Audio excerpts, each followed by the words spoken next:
Hello friends, അപ്പോൾ ഇന്നും മീനും പിടിക്കാൻ വന്നിരിക്കുകയാണ്. ഞാനിപ്പോൾ നിൽക്കുന്നത് പത്തനംതിട്ടയിലാണ് നിൽക്കുന്നത്. അങ്ങനെ ഇതാ ഒരു പയ്യനും കൂടെ ഉണ്ട്. നമ്മൾ രണ്ടുപേരായിട്ട് മീൻ പിടിക്കാൻ വന്നിരിക്കുകയാണ്. അപ്പോഴേ നമ്മൾ ഇന്നലെ മിനിഞ്ഞാന്നൊക്കെ വന്ന് കുറേ പരലൊക്കെ കിട്ടി. അപ്പോൾ സന്ധ്യയായി ഈ സമയം കണ്ടില്ലേ, ഇവിടെയാണ് നമ്മൾ മീൻ പിടിക്കാൻ വന്നത്. മണി ഇപ്പോൾ 6:30 കഴിഞ്ഞ് ഞങ്ങൾക്കൊരു മീൻ കിട്ടിയിട്ടുണ്ട്. കങ്കൂസ് ഇവിടെ ഇത് അടക്കും. പൊട്ടിക്കോ,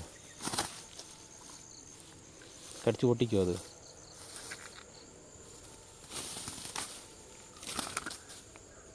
ഏകദേശം 1 കിലോ വരുന്ന ഒരു ചേറ് മീനാണ് കിട്ടിയിരിക്കുന്നത്. അതെവിടെ അടിച്ചുകൊണ്ടിരിക്കുന്നത്? അകത്ത് പരല് കോർത്തിട്ടിരുന്ന് തിരിച്ചുകൂടി ഇടാക്കേണ്ട അടുത്ത്.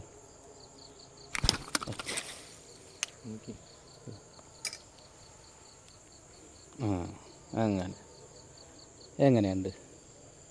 ഏകദേശം 1 കിലോ വരുമല്ലേ? നല്ല അടിപൊളി കളറ് കണ്ട ഒരു ചേറ് മീൻ. അങ്ങനെ പരല് കോർത്തിട്ട് നമ്മൾ പിടിച്ചതാണിത്. ചൂണ്ടകത്താണെങ്കിൽ കൈ ചൂണ്ടയ്ക്കാണ് കിട്ടിയത്, സ്റ്റിക്കിനല്ല. എങ്ങനെയുണ്ട്? കൊള്ളാമോ? അടിപൊളി സാധനം കണ്ടോ.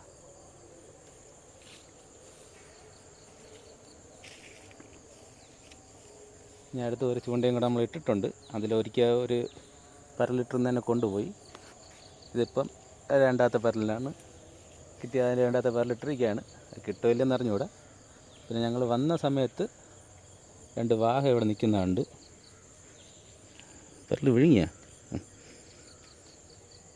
അതിനെ കിട്ടിയില്ല. നമ്മൾ പയ്യൻ പോയിട്ട് വരുമ്പോൾ അടുത്ത് സ്റ്റിക്ക് കൊണ്ടുവരുമെന്നാണ് പറഞ്ഞത്. സ്റ്റിക്ക് കൊണ്ട് നമുക്ക് വാഹയെ നോക്കാം. എങ്ങനെയുണ്ട്? ഇതിപ്പം പത്തനംതിട്ടയിലാണ് നിൽക്കുന്നത്. പത്തനംതിട്ട ടൗണിനടുത്താണ്. ഒരു 6 കിലോമീറ്റർ മാറി വെട്ടൂർ, അതിൻ്റെ അടുത്താണ് നിൽക്കുന്നത്. ഞാൻ കടിച്ച് പൊട്ടിക്കും കേട്ടോ. മരം പോലത്തെ വല്ലതും ഈ കെട്ട് വീണാട്ട പങ്കൂസ് ചുറ്റ് വീണ്, അത് കുഴപ്പമില്ല. മീൻ ഇപ്പോഴാണ് തിറച്ച് വീണെന്ന് തോന്നുന്നു. നീ ഈ ചൂണ്ടെടുത്ത് ചുറ്റോ, ഈ കുപ്പി എടുത്ത് ചുറ്റും. ഇത് കാണുന്നവർ ഇഷ്ടപ്പെടുകയാണെങ്കിൽ ലൈക്ക് ചെയ്ത് സബ്സ്ക്രൈബ് ചെയ്യുക ചാനൽ.